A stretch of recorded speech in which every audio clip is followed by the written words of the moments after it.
Kaya pala ganito ang naging resulta ng kapalaran ko. Kasi alam ng Diyos na kaya ko. Sa edad kong to, napagod na akong magmadali. Kaya lahat ng ginagawa ko ngayon, ini-enjoy ko na lang. Siguro sa dami na rin ng aking pinagdaanan, napagtanto ko na ang buhay ay mas malawak at mas mahiwaga pa sa mga problemang dumarating sa buhay natin. Tumatanda na tayo, baka sa kakahabol natin sa masagana at maayos na buhay, ay hindi na natin na-enjoy ang buhay. Baka nabubuhay na lang tayo dahil nape-pressure tayo sa sasabihin ng ibang tao.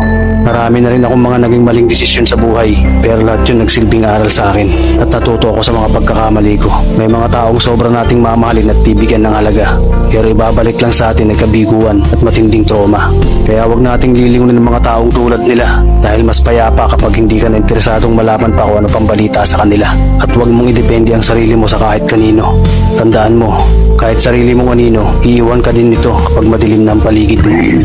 Kailangan natin matutunan na wag ikumpara ang sarili natin sa iba dahil hindi natin laban ang laban nila. Karera mo to, hindi nila karera. Dahil ang buhay ay hindi naman nasusukat sa kung sino ang mayaman, kundi kung sino ang payapa.